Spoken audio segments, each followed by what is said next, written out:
Khan, and we are live. We are live. Shabbat Shalom. How's everybody's Sabbath going today? Good. Khan. Today's been a hot day, but we're going to make it even hotter. So today's lesson is which say they are Jews and are not. There's a lot of people out there claiming to be God's children, but they don't fit prophecy. They don't fit history. And we're going to go into it in the most respectful way. We're not going to touch on a lot of hot spots because we don't want to get flagged or anything, but we're going to break down history in the truest form. And before we get started with everything else, I want to say all the information I am using is for historical and educational purposes. It's not for nothing else. It's for historical and educational purposes. So let me get the book of Job 8 and 8. But before we start that, there's two words, and only one of them is found in the Bible. Fair use. Thank you. I was looking for it in my mind. I couldn't find it. Fair use. There's two words. There's an Israelite and then there's an Israeli. Only one of them's in the scriptures.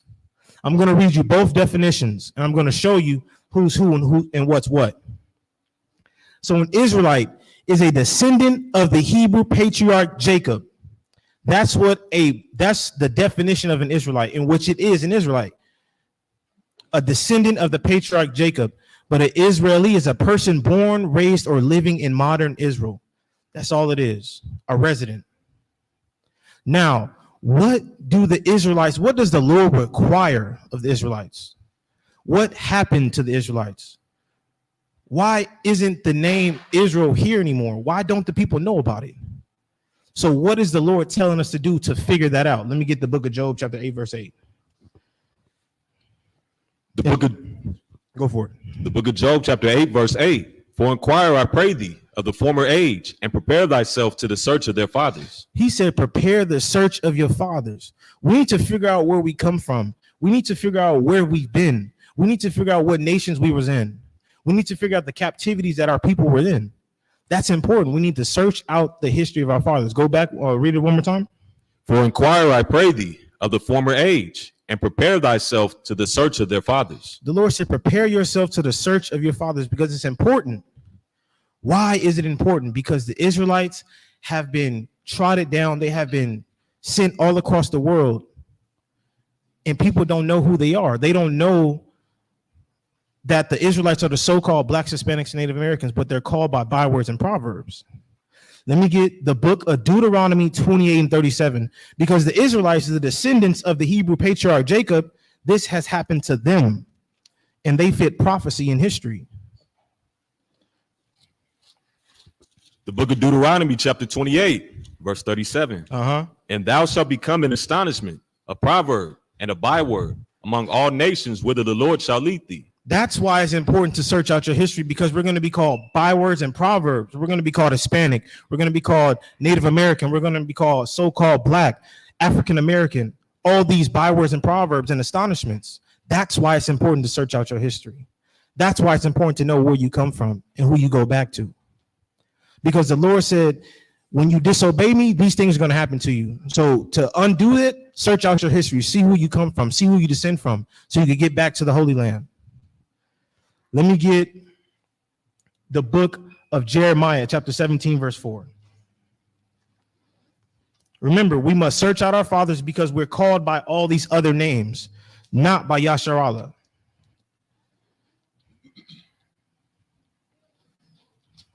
Bring it up. The book of Jeremiah, chapter 17, verse 4. And thou, even thyself, shalt discontinue from thine heritage that I gave thee, and I will cause thee to serve thine enemies in the land which thou knowest not. For ye have kindled a fire in mine anger, which shall burn forever. It's important to search out who we are because we lost our heritage. See where we started from. See where we go back to. See the lands that our feet was on. See where our heritage lies. We have to search out in the scriptures, in history. Go to your local library and read. Look up definitions. Look into other people's cultures and see if there was a distinct people somewhere in there that did the things of the Lord, that came and left. Specifically Egypt. When we was there in Egypt, Egypt was booming. Right when we left, Egypt has never been the same. And that's in every single place, because we are the salt of the earth. But we must figure that out, and we must hold on to that because we have lost that. And the only way to gain that back is to go back in history and acknowledge who you are and see who you are. So let me get the book of Psalms, chapter 83, verse 1. Because we were discontinued from our heritage. And certain amount of people have done this, and they have been very successful with doing this. Bring it out when you got it. From the top. The book of Psalms, chapter 83, verse 1. Keep not thou silence, O God. Hold not thy peace, and be not still, O God. For lo, thine enemies make a tumult, and they that hate thee have lifted up the head. So the ones that hate the Lord and his children have come together on one consent. They have made a tumult. They have made a great ruckus. Keep going. They have taken crafty counsel against thy people and consulted against thy hidden ones. They have said, come and let us cut them off from being a nation. God's enemies and the enemies of the children of Israel have came together and attempted and succeeded in cutting the name of Israel off. They have done that. Because when we go out there and we talk to our people and we ask them, what's your race, who you go back to, they say their denomination. They say, oh, what race are you? They say, I'm Christian, I'm Catholic, or I'm Hispanic. Israel never comes up. And that prophecy was fulfilled in the book of Psalms, chapter 83, verse 4. The name of Israel is no more. That's why it's important to go back to figure out black just means void of light. Hispanic means property of Spain. So I must be something else. Let me go back in history. Let me search out my fathers. Damn, the 10 tribes, the Native Americans, they were wearing fringes. Why is that? Where's fringes at in the scriptures? Where's fringes at in the world? Oh, it's in the book of Numbers. Damn, these are Hebrew customs. And it keeps going further and further and further and furthermore. These are the things that we must do.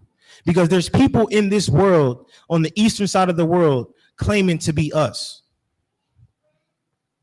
They're claiming to be us, and they are not. They are mountain men.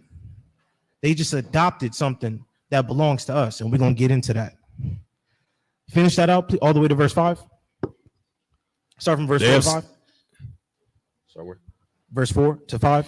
They have said, come and let us cut them off from being a nation, that the name of Israel may be no more in remembrance. For they have consulted together with one consent. They are confederate against thee.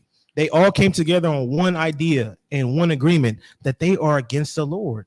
They are against his children. So what are they going to do? They're going to blot out the name and be called. And so we can be called proverbs and bywords. And we're proud of that. And we're proud of that. So now that is what the Lord said was going to happen. But now I want to get some prophecy, some things that are happening to us and has happened to us in the physical realm.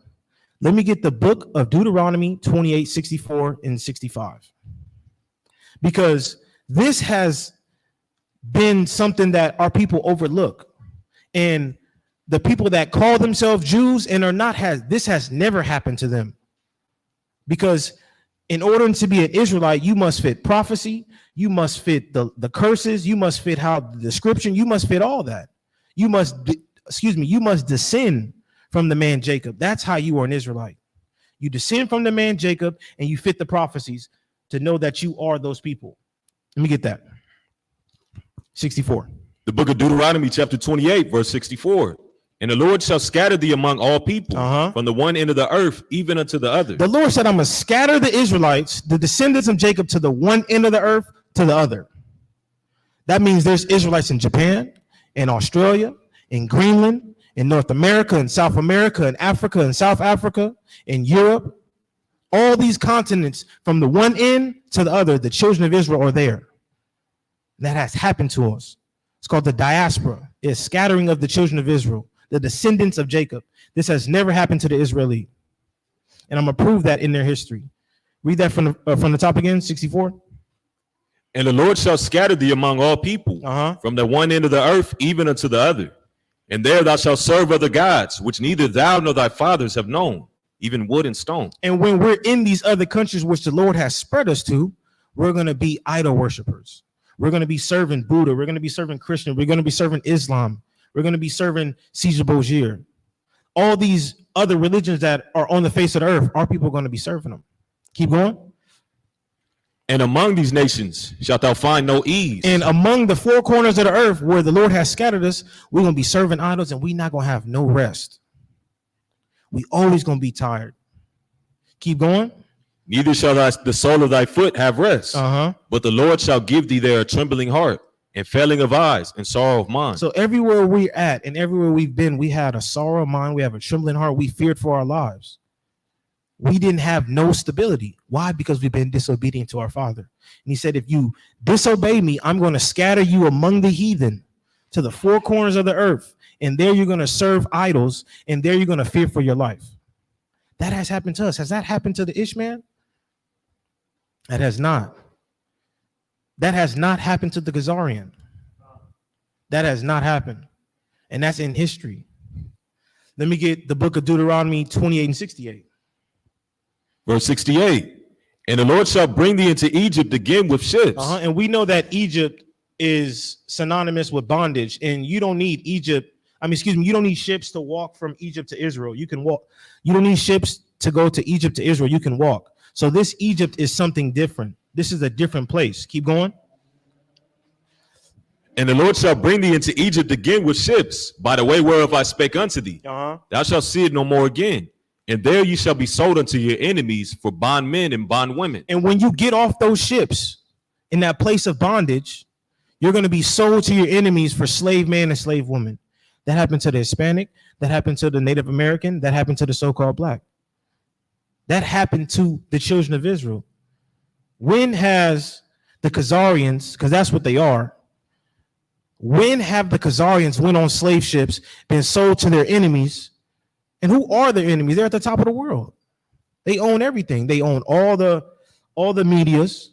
They funded the slave trade. They did all these evil things. Who are these people? Who are their enemies? Who could they be sold to? It must be talking about the children of Israel, the descendants of Jacob. Finish that out, please. From bondmen and bondwomen. And there you shall be sold unto your enemies for bondmen and bondwomen, and no man shall buy you. And that word buy goes into redeem. Nobody's going to redeem you. Martin Luther King tried. Marcus Garvey tried. Fred Hampton. All of our amazing, skillful, thoughtful leaders, they tried, but they can't do it because they're not Hamashiach. They're not Hamashiach. Let me get the book of Baruch, chapter 3, verse 8. And I'm showing this is prophecy that happened to the children of Israel. And these prophecies, these things hasn't happened to the children of the Khazarians. It has not happened. I bet $1,000 that I don't got on it. Because I'm going to be winning.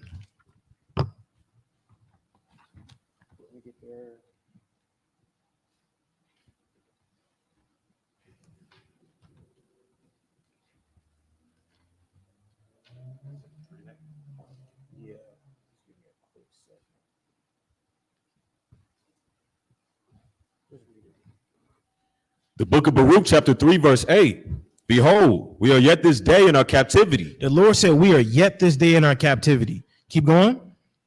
Where thou hast scattered us for a reproach and a curse. Just like how the Lord said he's going to do in Deuteronomy 28 and 64. He's going to scatter to the four corners of the earth.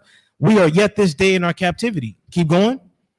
And to be subject to payments. To what? Payments. We are in taxation. We are scattered to the four corners of the earth where the Lord has scattered us. And we are under payment. Keep going. According to all the iniquities of our fathers. Because of our wrongdoings. That's the thing. Like, we could blame everybody else, but we messed up. We've been disobedient. Our forefathers were disobedient. Keep going. Which departed from the Lord our God. Hear, 10. Hear, Israel, the commandments of life. Give ear to understand wisdom. How happeneth it, Israel, that thou art in thine enemy's land, that thou art waxen old in a strange country, that thou art defiled with the dead? I don't know if y'all know, but we've been here for a long time. We've been here for a long time, under payments, subject to people that are less than us. Like, we've been paying taxes for a minute. We've been in slavery for a minute. We've been doing other people's will for a minute. Let's come out of that. Let's do what we said. Let's not be hypocrites and truce breakers. Let's do what the Lord said and keep his commandments so we can rise up and get our land back from the people that stole it from us deceitfully. Let me get Baruch 4 and 6. Baruch chapter 4, verse 6. You were sold to the nations, not for your destruction, but because you moved God to wrath. You were delivered unto your enemies. We were delivered into our enemies, not because the Lord wanted to smite us and destroy us all from the whole earth. It's because the Lord is a God of judgment. He had to do it. He had to do it because he made a covenant with us as well. He said, if you do good, I'm going to bless you. If you do bad, I'm going to curse you. He had to fulfill his end of the agreement. He didn't. We were sold into the nation not for our destructions, but because we disrespected our Father with idol worship then and now. All these things that we do as a nation of people, we don't think about it. We don't take it into consideration. Let me get, now I'm going to show you prophecies of how the Lord is going to come back and deliver his people into the land of Israel, not the Balfour family. This alone, these three prophecies that I'm going to read, four prophecies I'm going to read, shows you that the people that are in the land got it illegitimate. Thank you. They got it wrongly. We're going to use that word. Let me get the book of Joel, chapter 3, verse 1, please. These prophecies, and you guys should have these in your clip, because this is a prophecy of Israel's deliverance, the descendants of Jacob. Because if anybody says, oh, those people are the children of God, the Khazarians, oh, they're the people of God. Well, read them Joel 3. Read them Jeremiah. Read them Ezekiel. And have them break it down. Because this hasn't happened yet. So why are they in the land if they claim to be God's children? Read it from the top. The book of Joel, chapter 3, verse 1. For behold, in those days and in that time, when I shall bring again the captivity of Judah and Jerusalem. So both Israel and Judah the Lord will bring again the captivity. Keep going.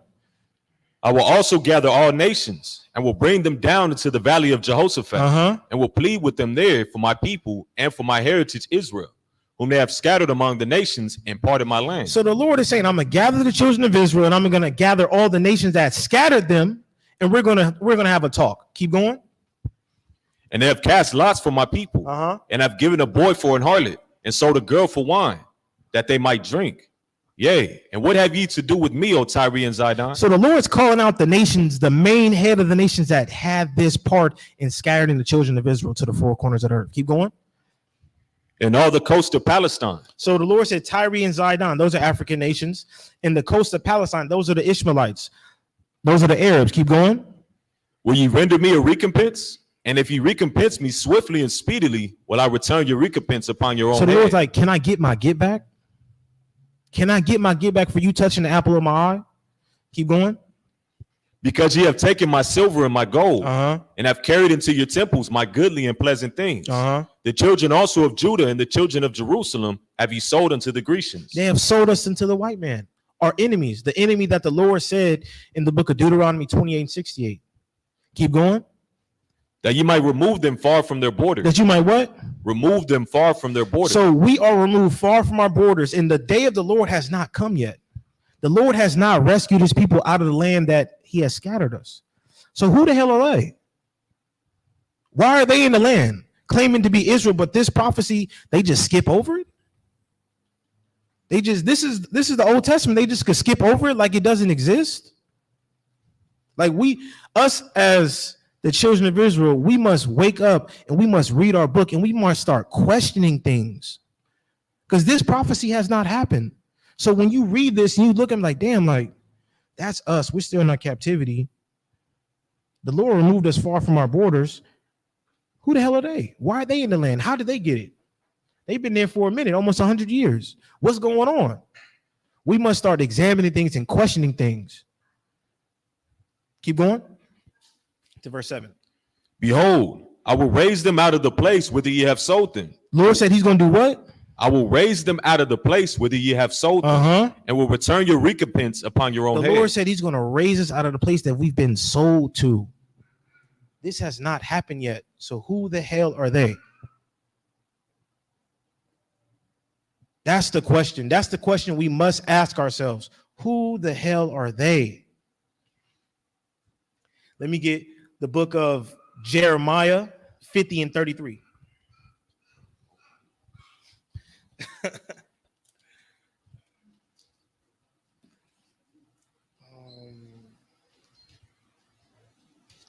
I might skip that one.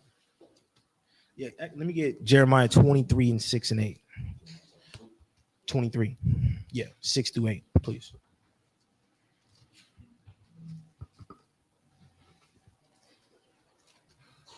The book of Jeremiah, chapter 23, verse 6. In his days, Judah shall be saved. And they claim to be Judah. Keep going. And Israel shall dwell safely. And this is his name whereby he shall be called, the Lord our righteousness. Okay. Therefore, behold, the days come, saith the Lord, that they shall no more say, the Lord liveth, which brought up the children of Israel out of the land of Egypt. Okay, so remember, the Lord was known for delivering the children of Israel out of Egypt. He's known for that across the world. Keep going. But the Lord liveth, which brought up and which led the seed of the house of Israel out of the north country. Out of the north country. We know that north country to be North America, spiritual Babylon, the great whore. That's that place where the bulk of the Israelites are. Keep going. And from all countries which are whither I had driven them. And the rest of the country to the four corners of the earth where the Lord has scattered us amongst the heathen. The Lord says he's going to deliver Judah and Israel from amongst the places we've been sold, that we've been driven. When has this happened? Why are they in the land? Why isn't this story propagated throughout the whole earth like the story of Egypt is? Nobody asked that question. Nobody asked the pastor that. Pastor, when did this happen? Oh, don't worry about that. What do you mean, don't worry about it? This is end time prophecy. This is going to be a song sung. He's no longer the God that delivered the children of Israel out of Egypt, but the children of Israel out of the land of the north and all the places that he scattered them. Imagine being in Japan again, lifted up and going into the land of Israel.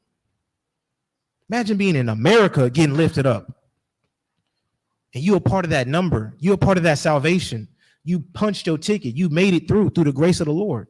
It's a beautiful thing. Keep going.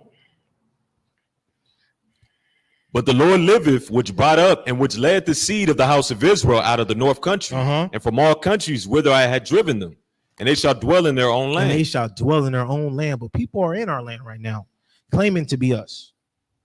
The Khazarians, the Khazars.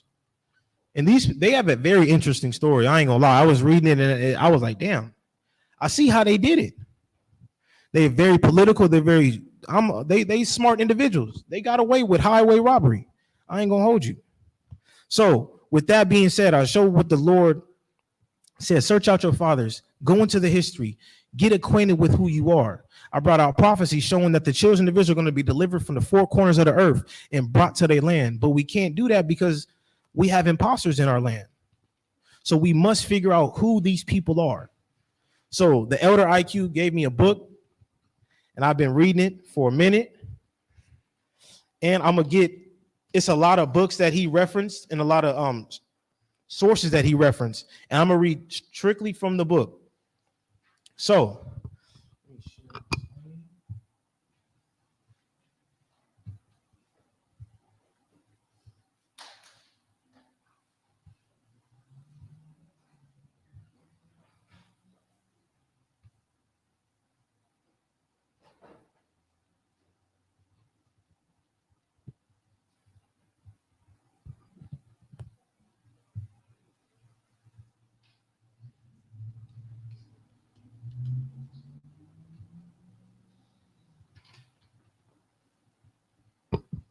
So the question is, who are these people? Who are the people that are in the land of Israel now? They go back to the Khazarian empires. Anybody heard of those people before today?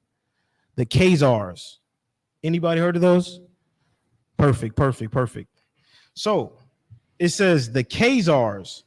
I want to read this official point. Oh, this is just it says, who is the merchant here and which are Jews? This is something that IQ, the elder, he put together. He said over 20 years ago, and it's still holding amazing history to this day, and it's showing who are the real Jews and who are the real merchants, because that's who they were. They were merchants. They were vagabonds. They were hired soldiers. They were mercenaries. They were whatever money could buy. That's who they were. Everybody see the map? That is their landmass. That is Khazaria. But I want to read this. It says several sources and many historians give accounts of the Amalekites' true origin stemming from the ancient empire known as the Khazarians. A book called What Price Israel by Dr. Alfred M. Lindenau gives substantial evidence to support the fact. Dr. Alfred M. Lindenau is one scholar who has his credits being known as a historian, journalist, and lecturer. He is a graduate of Cornell University and Columbia Law School. The most interesting characteristic of this rogue scholar, perhaps, is the fact that he himself is an Amalekite or a fake Jew, one who is opposite to his very own people, claiming to be the true Israelites of the Bible. In the book he wrote, At What Price Israel, this is one of the things that he wrote. It says, perhaps the most significant conversion of the Judaic faith occurred in Europe in the 8th century AD, that the story of the Khazarian, these Turkish Finnish people, is quite pertinent to the establishment of the modern state of Israel. He goes to state, first appearing in Trans-Caucasus in the 2nd century, they settled in what is now South Russia between the Volga and the Don, and then spread to the shores of the Black Caspian and the Azov Sea. So these people are Turkish Finnish people. These people lived between the Volga River. I don't know if everybody can see that. Let me blow it up a little more.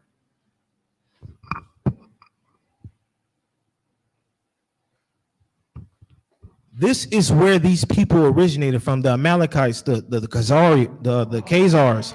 They lived between the Volga River, the Black Sea, the Caspian Sea, and the Azov Sea. This is where they dwelt at.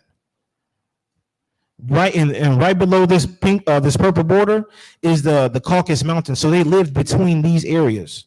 This is where the majority of their bulk was, and that's their whole territory. So now, another part of his book, it says the influence of the Khazars extended into what is now Hungary and Romania. Today, the villages of the Khazars and the Khazars in Transylvania bear testimony to the penetration of the Khazarians. The size and power of the kingdom of the Khazarians is indicated by the act that it sent 40,000 soldiers in 626 to 627 to help Hercules and the Byzantine conquer the Persians. So these people, they had a massive army. There was a lot of them. They dwelt around the Volga River, between the Black Sea and the Azov Sea and the Caspian Sea. They dwelt between the Caucasus Mountains. Why is that important? Because in history, these people were they established themselves. They were a people around the 2nd century, but they established themselves in the 6th century as a powerhouse. And what was going on in the 6th century? Does anybody know? Soldiers should know. We went over it. No takers. The 6th century was the Islamic expansion east of Khazaria, and west of Khazaria was the Byzantine Empire. So what was happening between both people? I'm gonna finish that part and I'm gonna go forward. So and also in Arthur Koestler, if you guys have the time and the resources for it, buy the book called The 13th Tribe. Lob sent it to me. I've been reading it, but that has so much information about these people. The 13th Tribe, Arthur Koestler, very good book. I'm gonna read you what he said about these people as well. He said a large majority of surviving Jews is of Eastern European descent, and thus perhaps mainly of the Khazarian origin. So both of these people, one of them's a Khazarian Amalekite, says that these people don't go back to the Jews, they go back to Turkish Finnish people. And then Arthur Koestler said these people go back to Khazarian origin. If so, this would mean that the ancestry came not from the Jordan, but from the Volga, not from Canaan, but from the Caucasus, which we were showing right now. Our people come back from the Canaan. Our people go back to that. but they go back to the Volga River and the Caucasus Mountains. But how do they get the land? How did they do it? And why is it important their land massed?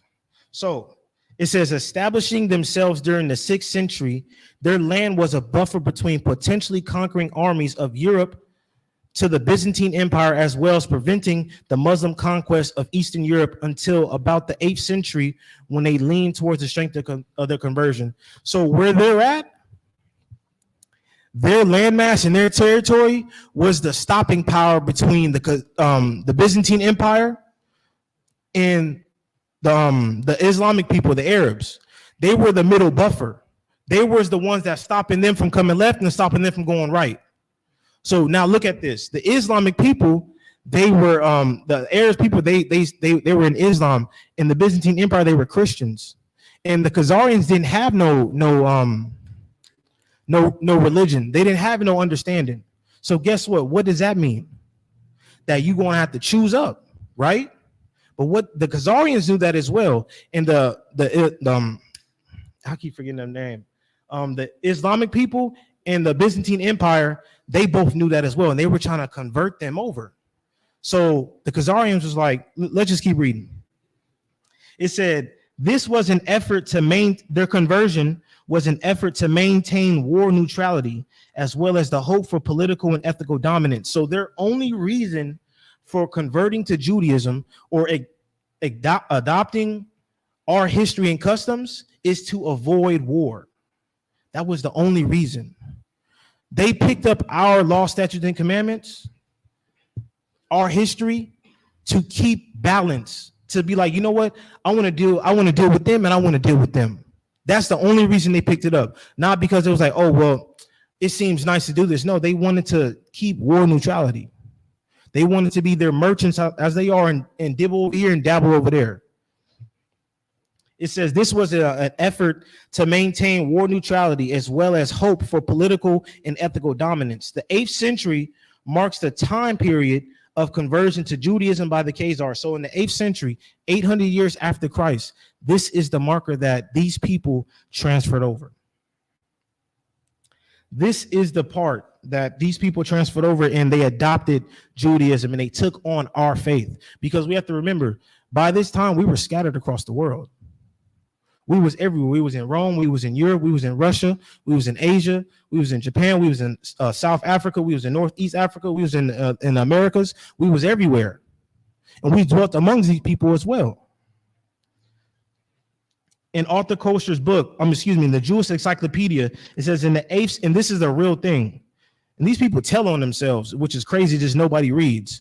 It says in the 8th century, in the Jewish Encyclopedia, in the 8th century, a powerful Judaizing movement manifested itself among the Khazarians. Ultimately, around 786 to 809, their king, King Bulan, and 4,000 of its noble accepted 4,000 of his nobles accepted Judaism. The Prince Obadiah being active in securing their Judaization. So their king, if you want to look up more history about it, there's King Bulan, there's King Obadiah, and there's King Joseph. And it's crazy that he named himself after Obadiah, and Obadiah is about the book of destruction of the Edomites, but he lacked understanding. Those are the 3 major kings of the Khazarian Empire. On your free time, look into that, fact check it, go into it. But King Bulan was the one that established the conversion. So now it reads in Arthur Koster's book, he says it's about their conversion. It says, but if we reason in terms of power politics, which obey essentially the same rules throughout the ages, and fairly plausible analogies offer itself. At the beginning of the 8th century, the world was polarized between 2 superpowers, Christianity and Islam, the Byzantine Empire and the Ishmaelites. These are the 2 superpowers around that time.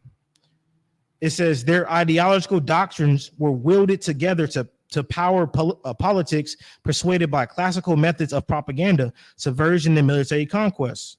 So the things that we use today, it was the same things that they used back then. The Khazarians, the Byzantine Empire, and the Ishmaelites, they used the same thing. Military conquest, subversion, and propaganda. It's the same thing, and they tried to sway the Khazarians, because remember, if the Khazarians went with the Ishmaelites, the Ishmaelites would have conquered all of Europe.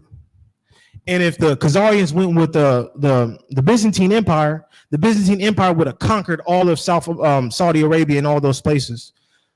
But if they would have joined sides, they would have been little bro. They would have to be under their jurisdiction.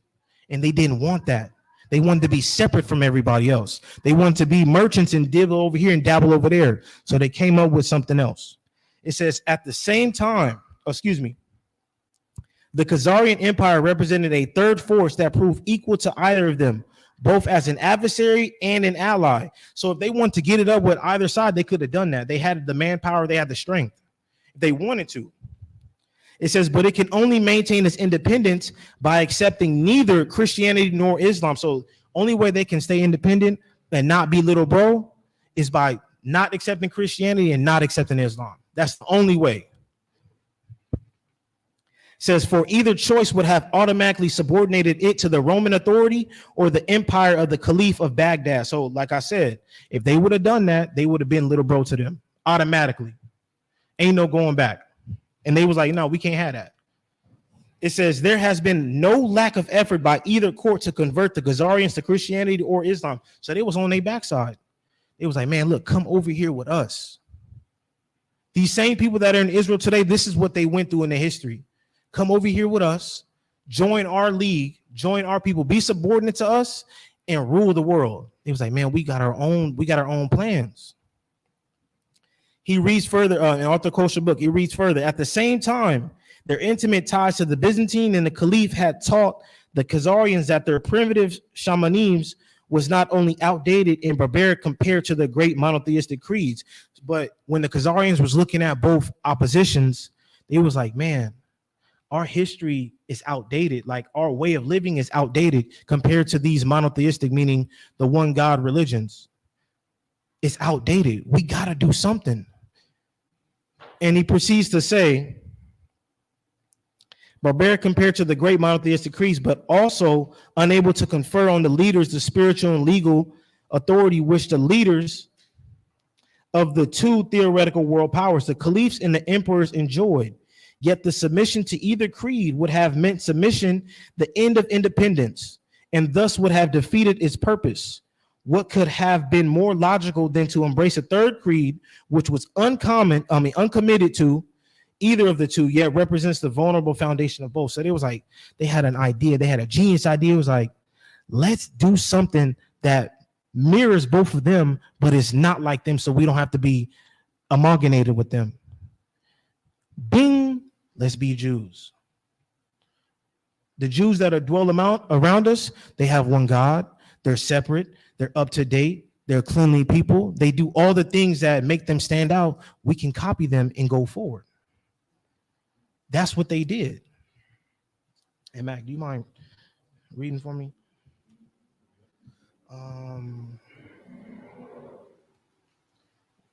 What page is that? Read that in the green. Under the rule of Obadiah,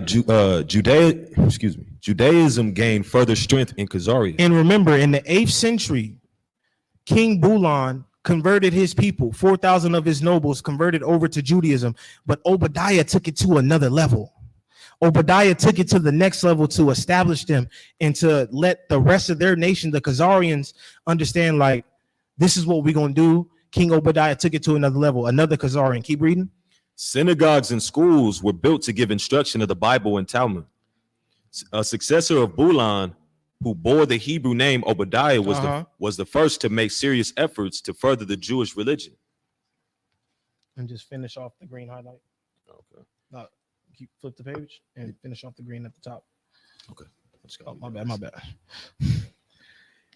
He invited Jew sages to settle in his lands. King Obadiah was the successor of Bulan. He invited real Jews to his land and taught them and asked them to teach them. Keep going.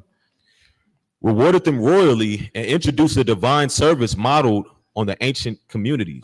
So he rewarded our people with riches or whatever we wanted. He gave it to us for us teaching them our ways. Keep going.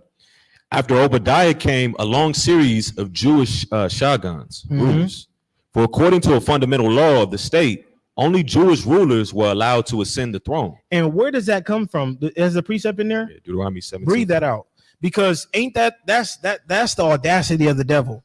They took our heritage to avoid being subordinate to two other world powers, and then when they're starting to get some steam, they be like, you know what?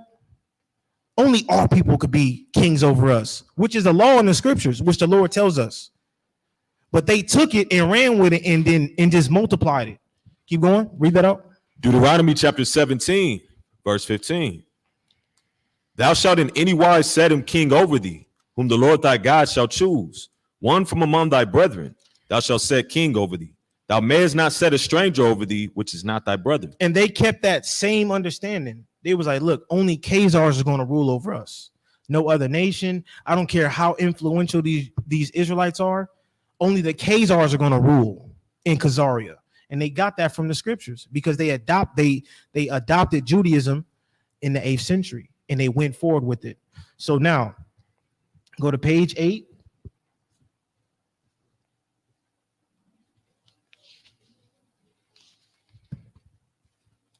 And I want you to read right here.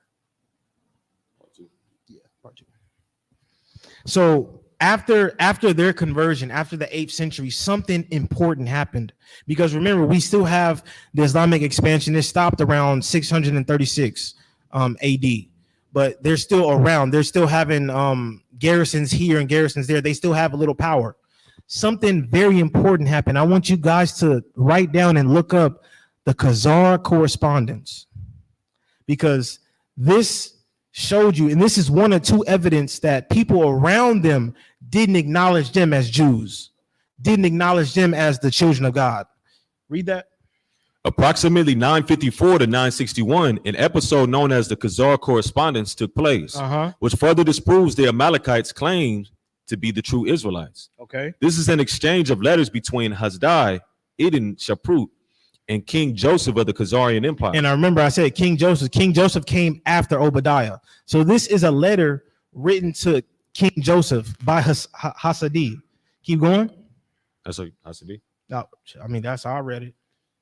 Hasadi was known as a scholar, physician, and at this period in time, was the Jews' chief minister and diplomatic troubleshooter of the Caliph of Cordoba. So he was a high ranking member. He was a very intelligent brother. He was in. Is that in Spain? As I keep reading, the Cordoba. Yeah.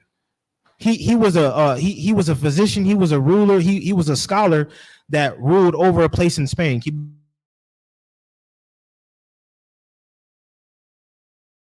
Which was mainstay and noted stronghold for Israel after our migration into Europe and Asia Minor. Of all things, one of the main points Koestler outlines in his book is how Hasdi questioned the Khazarian king about his rights and credentials. So Hasdi, being a scholar, being a Jew, he saw King Joseph and he questioned him. He questioned him about him being a Jew, and that happened there in 970? What was that 976? 961. 961. He questioned him about his true lineage and who he goes back to. Keep going. To be living and observing as natural Israelites do. So he questioned him. He was like, who are you to claim to being a Jew and living as the true Israelites do? Read all the way to the end of the pink highlight. Keep going. These questions included, but were not limited to, the status of the Khazarian Empire's method of government. Are they established according to the laws of the Bible? So the Khazarian Empire copied everything from the scriptures, and Hasidi questioned him on it. He called his he pulled his bluff. He pulled his card and he said, "Who are you? Why are you copying the understanding of the Bible? It's all throughout your whole kingdom. Who are you? Are you an Israelite?" Keep going. Armed forces and so on. But most interestingly enough, he made it a point to inquire upon which of the 12 tribes King Joseph and his subjects descended from. So he pulled up and he said, "Where are you from, bro? Who you go back to? Who are you?" Because when I look in the scriptures, I look up and I see in your kingdom, but it mirrors the scriptures, but you not those people. He's pulling his card. He's asking them, "Where are you from?" Keep going. In Koestler's book, he chronicles how King Joseph replied back, stating that he had no type of Israelite descent. What did Joseph say? He had no type of Israelite descent. Joseph confessed through his own mouth, the king of the Khazarians. He said, I have no Israelite descent. We just converted in it. Keep going. I don't want to break it. And was not one of the main tribes of Israel. In his reply to Hasdi, he explained in detail the conversion into the belief by his forefathers that took place 2 centuries earlier. So King Joseph of the Khazarian Empire, he spoke to Hasdi and said, but we have no traces back to the Israelites. Zero. He explained what happened. He said, in the 8th century, our people transferred over to avoid war. That's who we are. That's why you see marks of the Bible in here in our kingdom. We just converted over to maintain war neutrality. That's all we did. We don't descend from those people. And he confessed with his own mouth.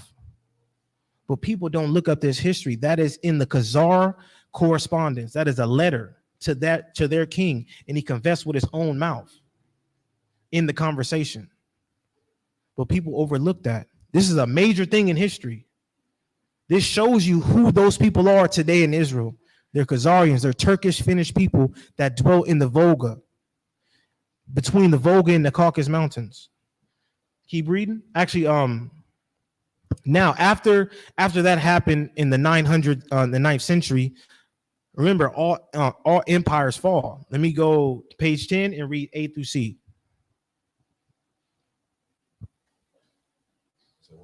Page 10, A through C.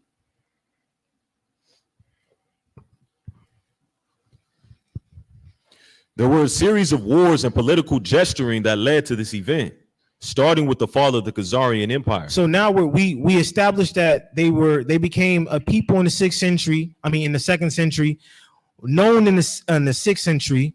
2nd century became a people known in the 6th century. In the 8th century, they converted to Judaism, and now what time? What? Go for it. 965 to 969 A.D. Arabian journalists account that a body of Turks descended on Khazaria. In 969, this is the start of their fall as a country, as a people, after being Judaizing themselves. Excuse me. Keep going. And utterly destroyed their capital city of Idil. The Khazars were then scattered throughout what is now Russia and Eastern Europe. Mm-hmm. Some were taken north, where they established the Jewish community of Kiev.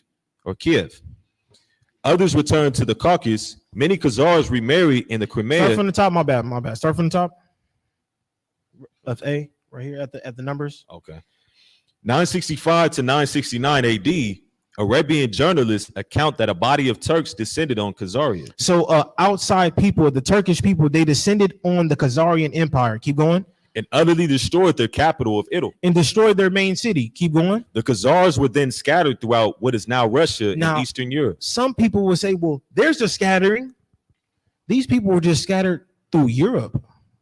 The Lord said, I'm going to scatter you through the 4 corners of the earth. There's no comparison. And Europe ain't even all that big. Don't get fooled by the world map. That's called white supremacy. Europe can fit in Africa. Europe can fit in Africa. This has happened. They were scattered to the 4 corners of Europe. I know people out there be like, well, see, that's a scattering of them. No, that's not a scattering. It's just a little migration. They went 15 miles this way, 10 miles that way. The children of Israel went 3,000 miles, 5,000 miles. Keep going. Even further than that. The Khazars were then scattered throughout what is now Russia and Eastern Europe. Some were taken north, where they established the Jewish community of Kiev. And even when they were scattered, they still held on to their understanding. The Lord said, you're going to be discontinued from it. Keep going. Others returned to the Caucasus. Many Khazars remarried in the Crimea and Hungary. The Kag and Shafut and mountain Jews in the Caucasus and the Jews of Georgia, Russia are their descendants. 1016 AD, Russians and Byzantine conquered the largest remain of the empire and scattered them throughout Russia. So after the major dispersal of them into Europe, the Russian and the Byzantine Empire came and completely, utterly destroyed it. Keep going. And Eastern Europe, including Poland, Hungary, the Caucasus, and Germany. Uh-huh. This is very pertinent information in that it sets the stage for two major events that will come years down the road. Uh-huh. The one being the political Zionist movement, which we will get into later, and also the Holocaust. So we're not gonna get into the Holocaust because I don't want nothing happening to the channel. I'm just gonna stay off of that topic, but y'all know what happened. We're not gonna get into that. But has anybody heard about the Zionist movement? Does anybody know what a Zionist is? What's a Zionist, sister? Okay. The Zion, can you read that? The Zionist movement.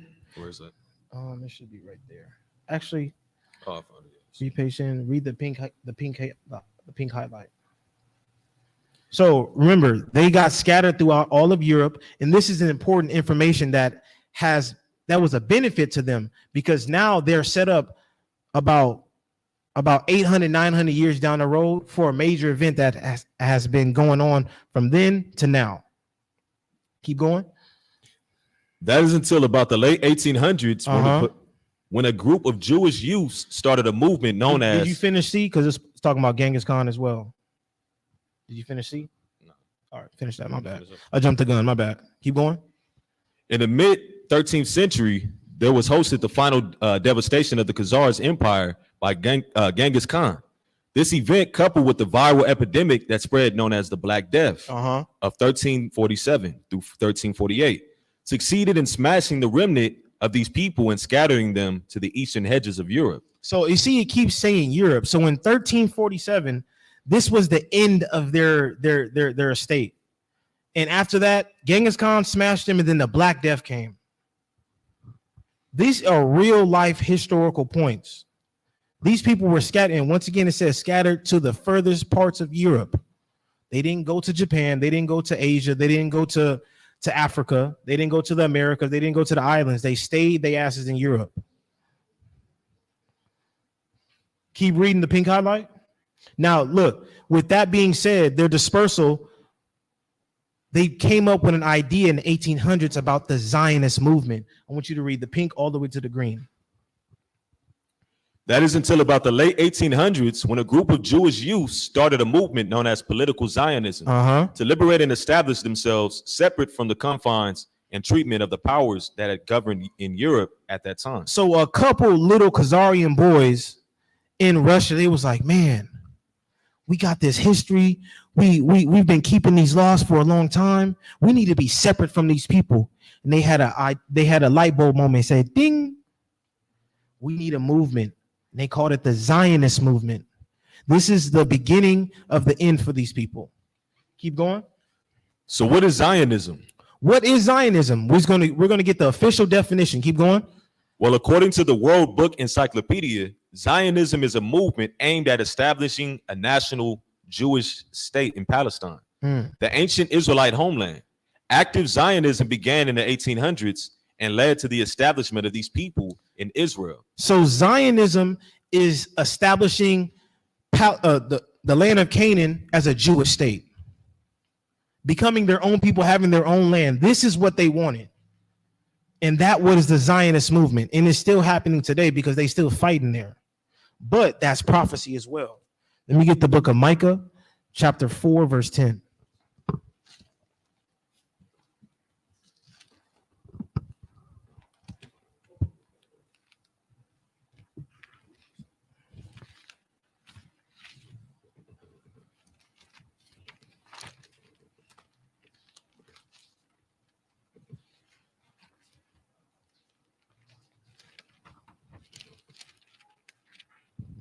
The book of Micah, chapter 4, verse 10.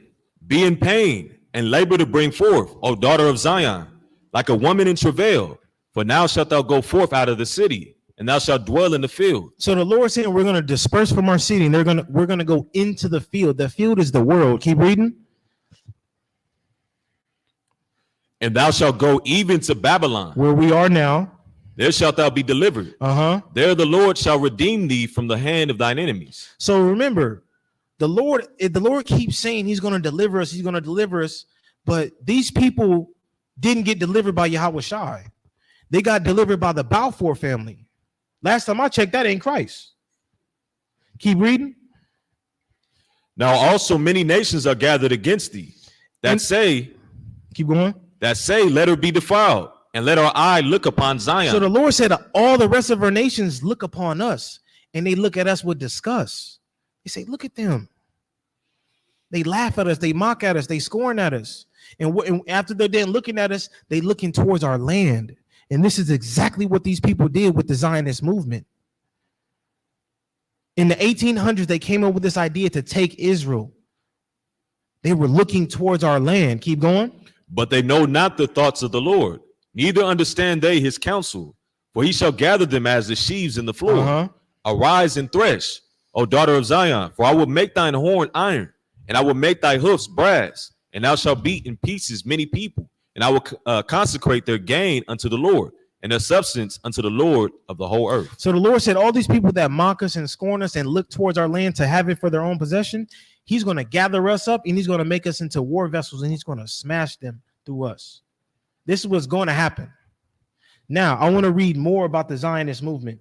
Can you read that in the green, please? In 1882, groups of Jewish youths calling themselves Hovive Zion, lovers of Zion, formed a movement to promote immigration to Palestine. So in 1882? Yeah. They started their movement to get the land of Israel. This is where they started. This is where they started to gain speed, to take our land. Because remember, it's been desolate. We've been scattered for almost 2,000 years. And now this is their time to gain momentum and take our land. Keep going. Theodor Herzl, an Austrian journalist, developed political Zionism. And read his name again. Theodor Herzl. Y'all should look him up as well. He's one of the main figures that started the Zionist movement. He's one of the main heads. Theodor Herzl, and the Amalekite, the Khazarian, they talk about him still to this day. Keep going. An Austrian journalist developed political Zionism. You can find mounds of information on him in most encyclopedias and libraries with good information on European history. 1894, Herzl developed his body into the political Zionist movement and used a controversial case at the time as his platform, known as the Dreyfus Affair. So the Dreyfus Affair is Herschel using this account, and he got a word that we all heard from it. There was an Austrian, he was a journalist, Austrian journalist. He was an army man, excuse me. Actually, read it. I don't want to spoil the story. Just keep going. Yeah, keep going, please. Actually, go up a couple sentences and start over. My bad for interrupting. 1894, Herzl developed his body into the political Zionist movement and used a controversial case at the time as his platform, known as the Dreyfus Affair, which was a trial on the discriminatory mistreatment of a Jewish army officer in France, convicted of treason. Here is where Zionists began using the term anti-Semitism. So that's where the word came from. That man was mistreated, and he took that case and ran with it. And he said, you know what? What y'all doing to that man is anti-Semitism. Ain't that something? They brought up the Zionist movement to gain Israel, to take Palestine, and now they're using a damn case to say, you know what they doing to that Jewish man is unlawful. That's anti-Semitism, and that word is being thrown around so loosely today. Keep reading. That's where it all started. That's how the word started up in the 1800s. That's where Zionists started up. Keep going. Here's where Zionists began using the term anti-Semitism to gain support and sympathy in their plight to establish themselves in Palestine. And this was all a political move. Just like how they politically moved between both armies, between both nations, they was like, look, our best political move is to adopt Judaism to avoid war. Now, this move that they did was to gain sympathy for the whole world. Look, anti-Semitism, they're discriminating against God's chosen people. That's what they started to, they gained movement. Jump down to D and read that all the way through the pink. 1897, the Zionist movement went on a worldwide scale at the first Zionist Congress in Basel, Switzerland. So now they're at a worldwide Congress in Switzerland. Remember that anti-Semitism move, that anti-Semitism word is going out now. But remember what Hasidi said to King Joseph. I want you guys to remember that. Keep going. There, They were faced with the opposition of their own people, who were smart enough to argue the fact that they indeed were not the original descendants of the chosen nation. What did the rest of the people in Switzerland say to them? Read it again. They were faced with the opposition of their own people, who were smart enough to argue the fact that they indeed were not the original descendants of the chosen nation of Israel the Bible speaks of. What happened in that meeting? The people said that you do not descend from the children of Israel, Khazarians. You do not descend from them. It's the same thing that Hasidi said to King Joseph. Man, who are you? They pulled his card. They asked him, where are you from? You're not from there. They pulled their card. Keep reading. But in actuality, practicing converse to the laws. And they said, you don't descend from those people. You're acting converse to the law. You adopted their ways and you're just practicing what the Bible says, but you're not those people. But you know what? That they treated that as a speed bump and they just kept going forward. After the whole world 2 times is like, look, y'all not those people. Stop while you ahead. Well, stop while you behind, excuse me. So now I want to show you how they got the land, because after that they kept going. And this what year was that? That was 1897. That's close to the 1900s. They got the land in 1948. That's close to it. I want to show how they got it. Go to page 12 and read E to F. The Ottoman Turks had possession of the land in Palestine that the Zionists wanted to overtake, and they weren't going to give it up without a fight. 1912 to 1913, the Balkan War was instigated by the Zionists to bring an internal revolt against the Turks from within. So the Ottoman Turks had the land. They had the land and they was ruling over it, but the Khazarians was like, man, we need that land to fulfill everything that we want. We need to get that land, and they got help from somebody. Keep going. Which in essence would serve to weaken and diminish their power in the Middle East. 1914 to 1918, the effects of the Balkan War precipitated World War I, during which in 1917, Great Britain captured Palestine from the Ottoman Turks. So Great Britain, in the midst of World War I, they helped them get that land. And then in what that was 1917, 1914. In the midst of 1917, does anybody know what came out? The Balfour Declaration came out. The Balfour Declaration is a letter to the Rothschilds from James Balfour. And I'm going to read it to y'all. It says, the British government decided to endorse the establishment of a Jewish home in Palestine after discussing with the cabinet in consultation with Jewish leaders. The decision was made public in a letter from British Foreign Secretaries, Lord Arthur James Balfour to Lord Walter Rothschild. So this was the letter between 2 people, between Great Britain and the leader of the Khazarians. Because I'm not going to call them by that. That's their name. They're Khazarians. They're Amalekites. So it says in November 2nd, 1917, it says, Dear Rothschilds, I have much pleasure in conveying to you on behalf of His Majesty, majestic government, the following declaration of sympathy with Jewish Zionist aspirations, which has been submitted to and approved by the cabinet. Well, time out. Before we even go any further, who the hell are they? To say, you know what? Y'all got the A-OK for me. Y'all can have that land. Who the hell are they? Did nobody wink an eye to this? Did nobody say anything about this? Did nobody be like, you know what? That's not right. The letter proceeds to say, His Majesty's government view with the favor the establishment in Palestine of a national home for the Jewish people.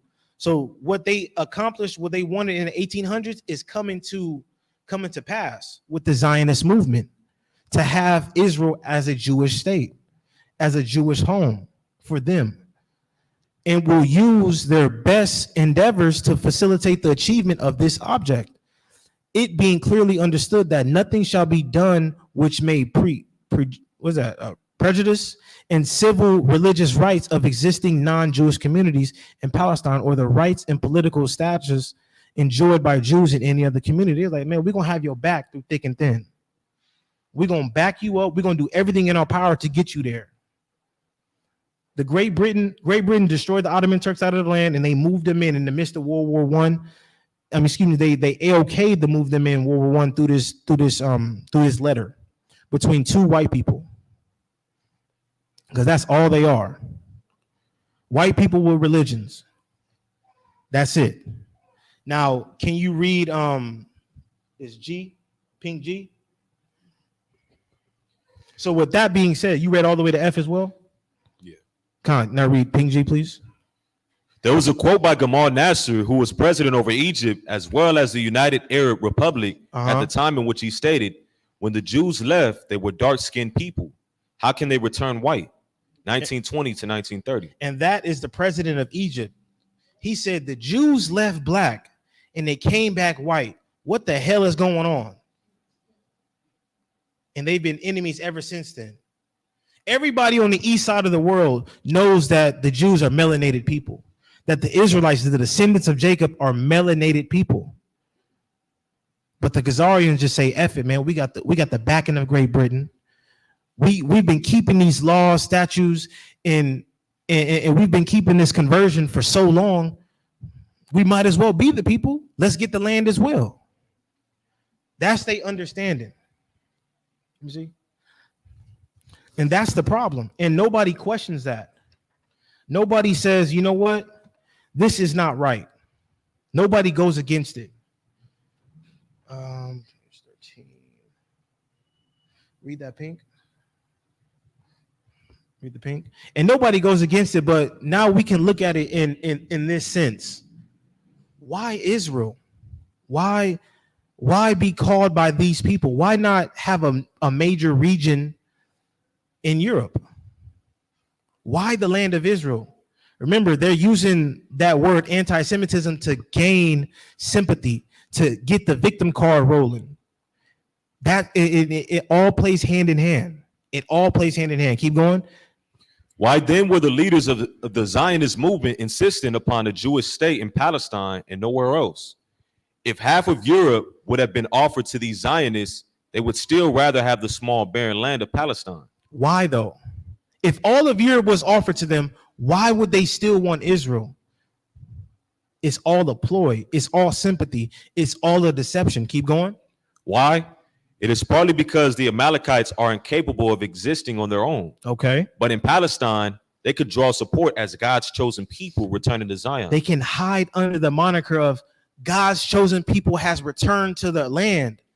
Help us, deliver us, give us your money, give us your aid. Be a helping hand. Doesn't it say in the scriptures, bless them? If they bless you, you're going to be blessed, and curse you if they're going to be cursed. They were hiding under the moniker of the Lord. But we read in the scriptures and the prophecies that Yahweh Shai is going to deliver the children of Israel into the land.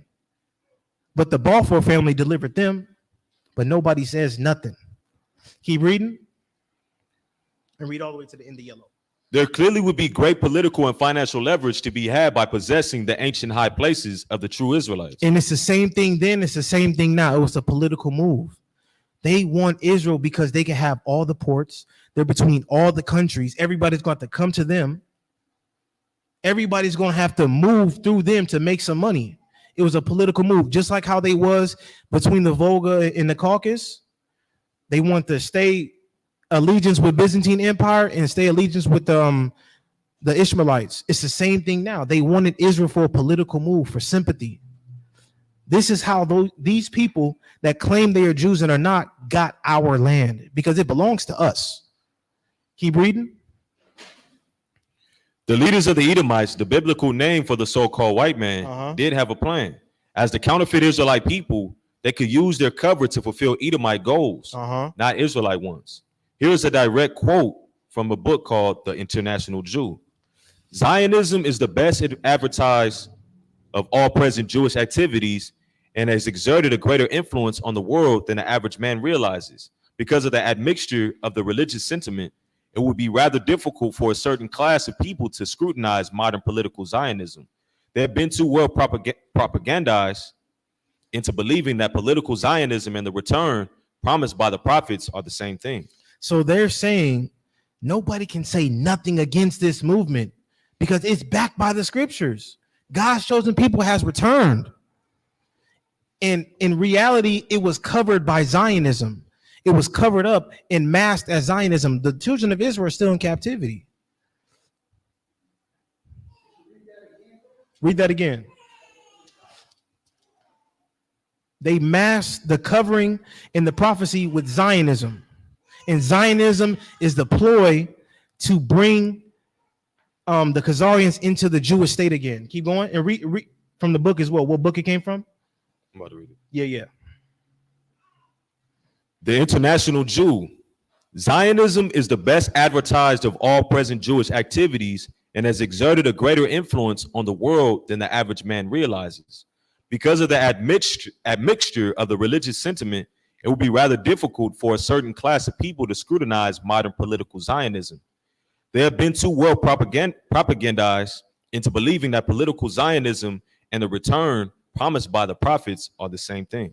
So people aren't going to understand the difference because people aren't going to read. They're going to think the Khazarians entering into the land is fulfilling prophecy. But in reality, it's just Zionism. That's all it is. Because what did the Lord say? He said that the Lord is going to deliver the children of Israel from the places that he scattered us. The Lord is going to deliver us from the land that we are under taxation. Not the Balfour Declaration, not the Zionist movement, but Yahweh Shai. And our people need to read and understand that. And let me get that. Let me get Psalms 50 and 16.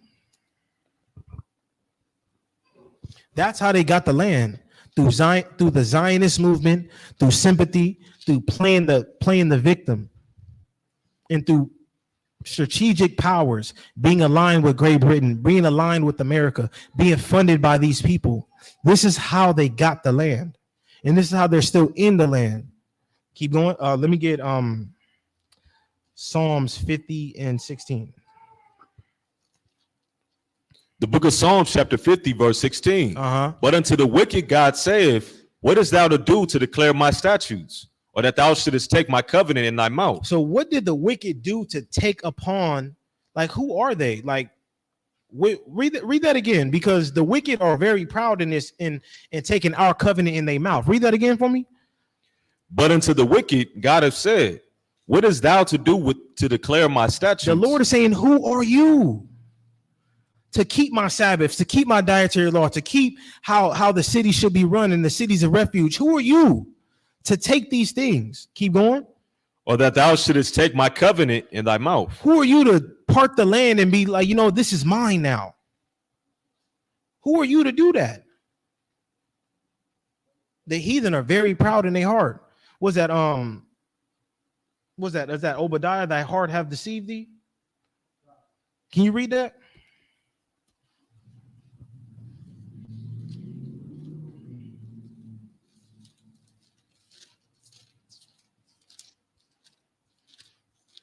Verse 3. Yeah, bring it up. The book of Obadiah, verse 3. The pride of thine heart have deceived thee. The what? The pride of thine heart have deceived thee. The Lord said the pride of the Edomite heart, because that's what they are. They're just Edomites with a damn religion. That's all they are. Keep going. The pride of thine heart have deceived thee. Thou that dwellest in the clefts of the rock, whose habitation is high, that saith in his heart, who shall bring me down to the ground? The one that dwelt in the Caucasus Mountains and the Volga River. Your heart has deceived you to thinking you are God's chosen people and taking the land illegitimately, being backed by other Edomite nations to take our possession, to take our covenant in thy mouth. Who the hell are you? Let me get the book of Isaiah chapter 10, verse 1.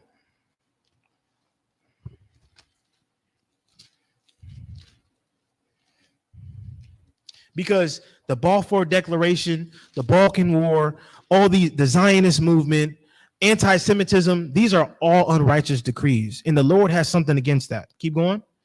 The book of Isaiah chapter 10, verse 1. Woe unto them that decree unrighteous decrees and that write grievousness which they have prescribed. The Lord said, destruction unto them that wrote the Balfour Declaration. Destruction unto them that parted the land of Israel, the Blacks, Hispanics, and Native Americans' land, to the Khazarians. Woe unto them. That Balfour family will be in chains. And I pray that all the mighty men in here can have one of their descendants, if it be the Lord's will, because that is an unrighteous decree, and they will pay for that. So now, with that being said, we understand who these people come from. We understand how they got the land. Now, Deshaun, actually, keep.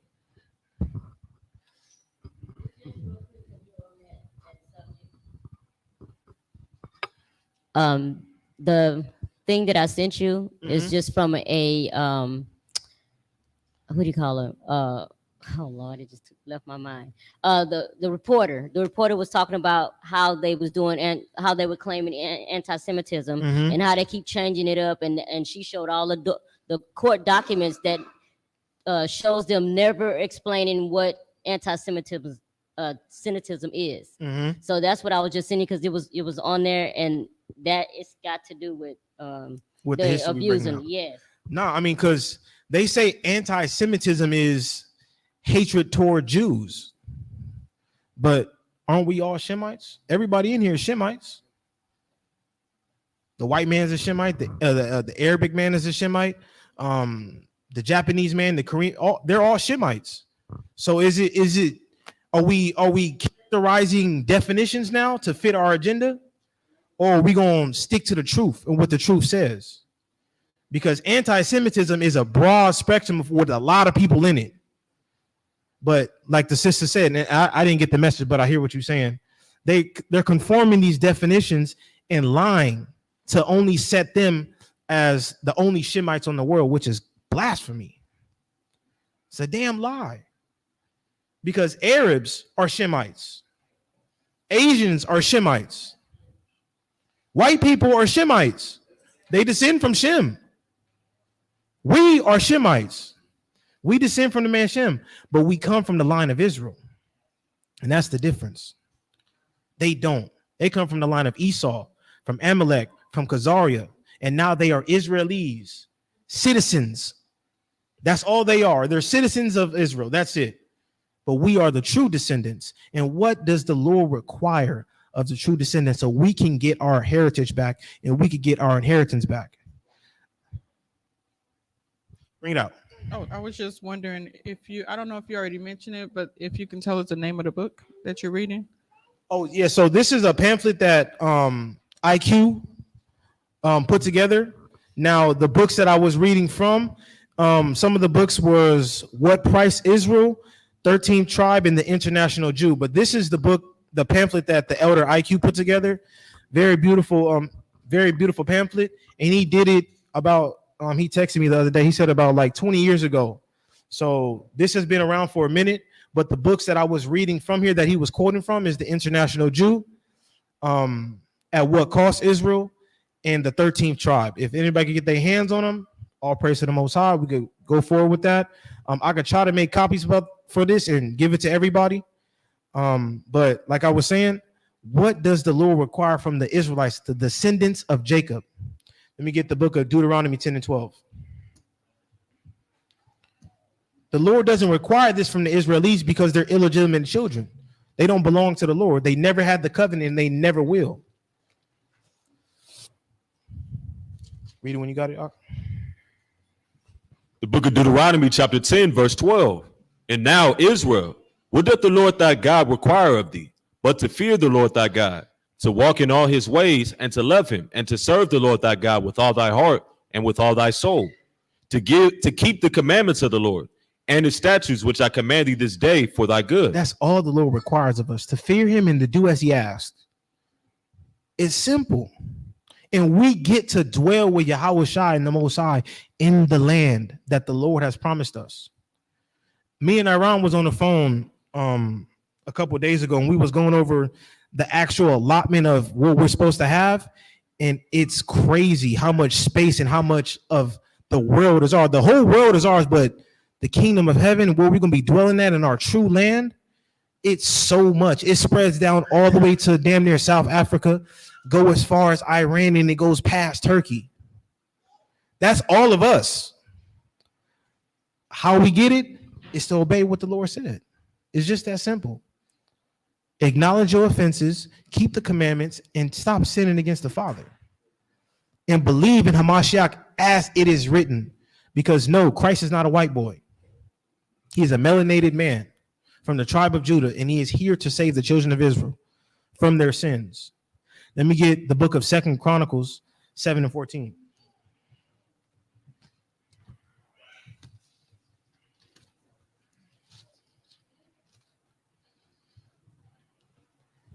This is all we have to do, family. And the land and the heritage and everything that we wish for and that we read is ours. It's just that simple.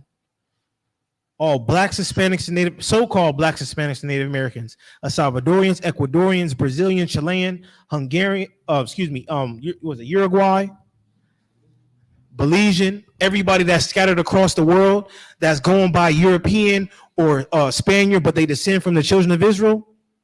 That's in Japan, that's in China, that's in Asia, that's in Australia, that descend from the children of Israel, that fit the curses, that fit the prophecy. This is all that the Lord requires of thee. Bring it out. The book of 2 Chronicles, chapter 7, verse 14. If my people, which are called by my name, shall humble themselves. All you got to do is humble yourself. I know it's hard for us, but humble yourself. And pray. And seek my face. And seek the Lord's face. Seek what the Lord requires of us. Keep going. And turn from their wicked ways. And stop sinning. Put the pork down. Put Mary down. Put the holidays down. Stop doing your own pleasures and seek the Lord's face. Keep going. Then will I hear from heaven. And after those things, after you humble yourself, after you pray, after you seek the Lord's face, and after you put down the wickedness, then the Lord will hear us. Keep going. And will forgive their sin. And we're going to be washed away. Keep going. And will heal their land. All our sins will be washed away. And he will heal our land. And we will inherit the kingdom of heaven. That's all we got to do. I pray that I showed you guys something edifying today. I pray that I showed who the true Jewish man is. He is a Khazarian. He adopted Judaism only to avoid war. That's it. And they ran with it. And they've been running with it ever since then. And they've been having help from all the people around the whole world. But that lie comes to an end today. I pray that everybody learns something. Give all praise, honor, and glory to the Heavenly Father. And shalom. Shalom to everybody online. Happy Sabbath. Enjoy the rest of your night. Until next time.